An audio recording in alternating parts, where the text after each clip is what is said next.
Hello, my name is LoG and welcome to Quickies number 2, where I show you something that I think is cool in 5 minutes or less. Today we're going to spice up your minor playing by adding some simple notes from a very simple concept. Let's start with A minor 7 arpeggio, just the chord tones. So 1, flat 3, 5, flat 7, so that's A, C, E, and G.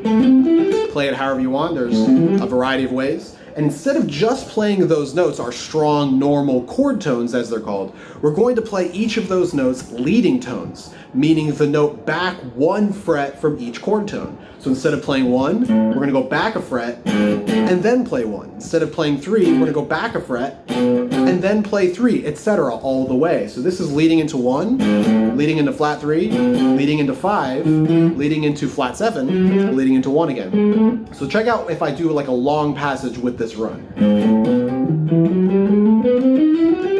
Right, it sounds like a kind of a fancy scale or something, but it's not at all. I'm just simply playing the chord tones, 1, 5, 3, 5, flat 7, and then 1, and then just adding in each note's leading tone, the note right back from it. And the really cool thing about this is you can pretty much do it all of the time, especially if you're using that leading tone always into the next chord tone. So if you're playing those chord tones on the downbeat and you're leading into it with that note back 1 fret, it'll pretty much always sound normal. Like check this out.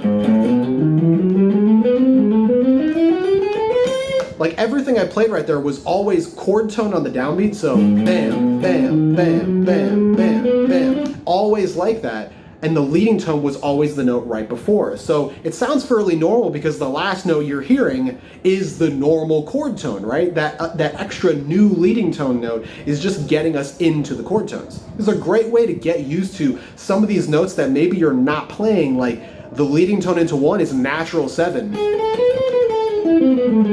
Right, that might be a note that you're not used to because it doesn't naturally exist in a minor context. Same thing with flat 5. Now flat 5 is pretty normal because it's kind of a blues note, but that's the leading tone into the normal 5. That's why people play in the first place. Right? That's me always leading into that 5 with the flat 5. And then leading into the 3 is the normal 2, which is a pretty normal note. And then leading into the flat 7 is the natural 6, a note that you might play or you might not play. So it's a really easy way to get some of these sounds into your hands without having to learn or figure out some crazy scale, because you're just thinking about the chord tones of that A minor 7 and just sneaking in the note back 1 fret. A lot of cool things you can do with this. So you can play it like that in a pretty normal kind of typical way. Like if I'm up here, like that's just me always running the normal arpeggio, 1, 3, 5, but sneaking in the leading tone each time.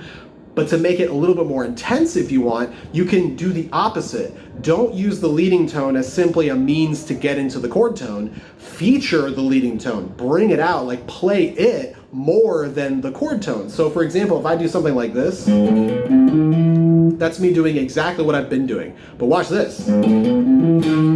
So what did I do right there? Instead of leading into the 5 with its leading tone, I did the opposite. I played the 5 and then the leading tone. So now because I'm doing the 5 first and then the leading tone, I'm featuring that leading tone. Your ear is hearing that note more than if it was simply used as a way to get into the 5. So you can do that to add some really crazy sounds, like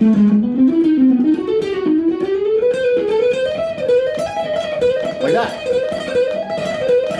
That sounds like a really crazy fancy scale. It's not whatsoever. It's literally just like A minor, little arpeggio that everyone plays, and I'm just messing around with the leading tones of each note. So here's the 3, A minor's flat 3. I'm playing its leading tone, the 2. Then I'm playing the 5's leading tone right here.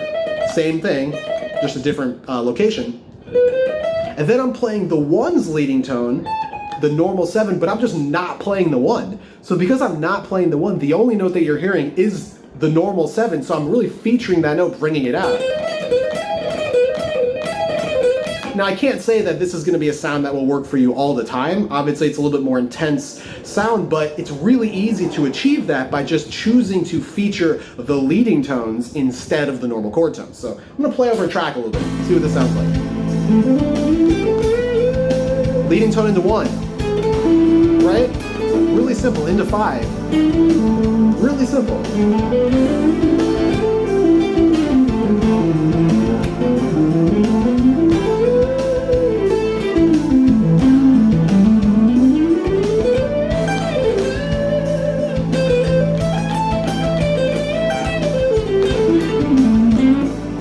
So you can get some really cool sounds by just sneaking those notes in. It doesn't always have to be super notey. You can just subtly play them into those chord tones and get some cool sounds. Thanks for watching. See you next time.